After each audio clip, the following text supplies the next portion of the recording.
Hey everyone, welcome back to the channel. Today we have another Restomod for you guys to take a look at. This is another E30. This is sort of a little bit of a different project for us as far as the car that we started with. We do a lot of coupes of these. We've done some wagons. Now we have a convertible. This is a power assisted top, which was only on 92s. And this is a special edition car. I think it's a design edition for the US only, which was white with white interior. Also has M-Tech 2 body kit, has M-Tech steering wheel. This car actually has the BBS RCs at 17-inch, which is another kind of a period correct wheel that a lot of people want for E30s. And this is exactly how the car came.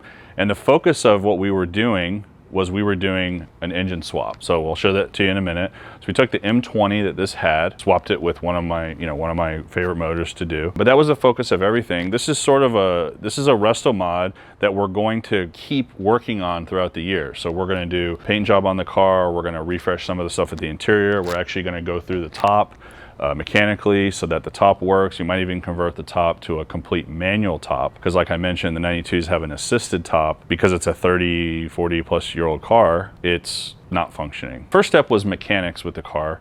We did some suspension work as well. This is a neat car because it's a period correct car special from BMW.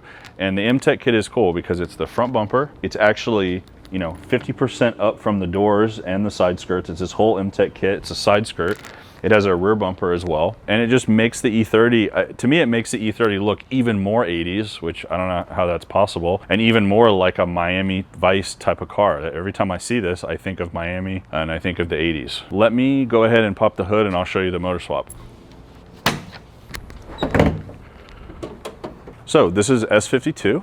This is from a 99 M3. We went through the motor. We did a lot of refreshes, valve cover gaskets, a lot of, seals and things like that. This was a little bit over 100,000 mile motor, so it was a good, strong S52. These are super reliable motors and super robust engines. They really last a long time. They're very well made and they're very low maintenance.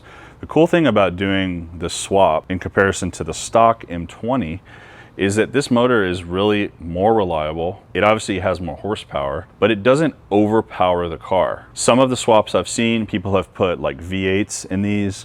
We have done S54s in these. And S54s are, in my opinion, just over the limit of the power that this chassis can handle from a fun factor. Obviously it makes a lot of power. Obviously it's an S54, so it's amazing.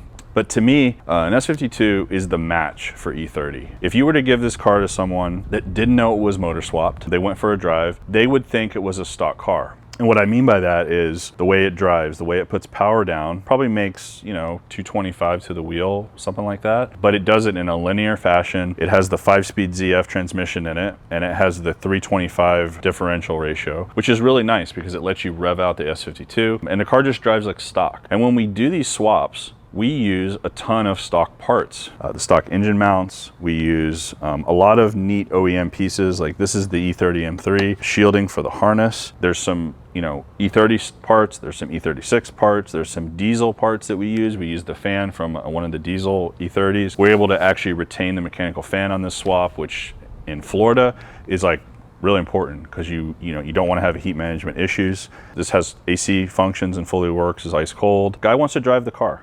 He wants to use it as a daily, so it's a lot more reliable. It's a lot easier to work on. The parts are a lot easier to get. This brings an older car into the, a newer era per se. E36s are becoming kind of classics, modern classics now.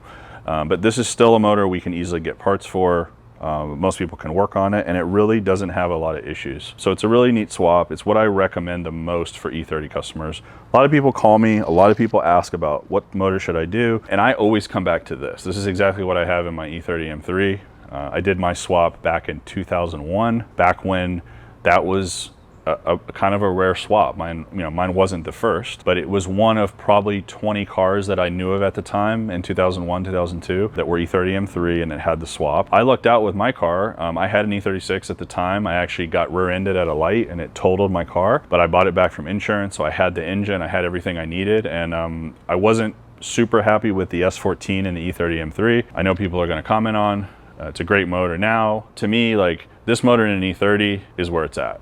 So that's why we went with this. And this is just the first step in the Restomod that we're doing. The interior was redone at some point in its life, which you'll see. So this motor also has the OBD1 manifold, which is the M50 manifold. It's a popular modification. So this is an OEM manifold. It also has the conversion kit, so it changes the way that the ASC and all of that functions. We also went with the Mishimoto silicone intake hose elbow, and also the coolant lines that go from the radiator to the motor. Just something to make it more robust and make it, you know, just a little bit nice and clean.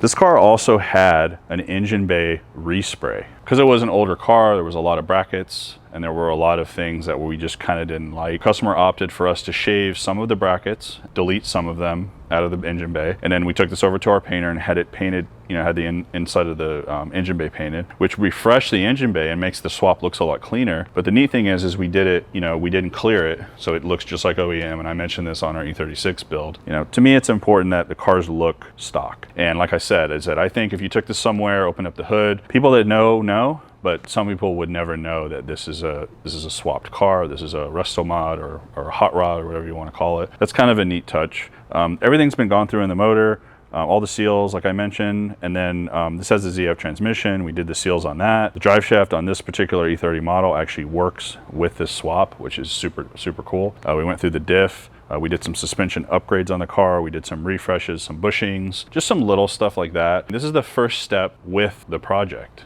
was the mechanics. Customer wanted to get all this done first, wanted to enjoy the car a little bit. It's a great looking car. It just needs little things, paint here and there, which we'll do over time. I think the next step with the car is we're going to focus on the top, and then once we get the top sorted the way the customer wants, we're going to go with the interior and the exterior, and it'll be a project. All right, so stay tuned to the channel for more Restomod BMWs. We have some more that are in the pipeline. Those are super secret. If you guys have questions about a swap, or you guys have questions about a project, call me. I'm at the shop every day. Just call and ask for Sean, call and ask for Alexis. We're here to help, we're here to guide customers, and we're here to just have fun. And that's what all this is about. Be sure you check out all the parts on precisionsport.com. Also check Instagram and Facebook for updates. We're also going to be at BMW Invasion coming up in February. We have a big booth there. We're going to have some really cool merch for sale. So check it out. Make sure you subscribe and like the page and hit the bell, and we'll see you at the next video.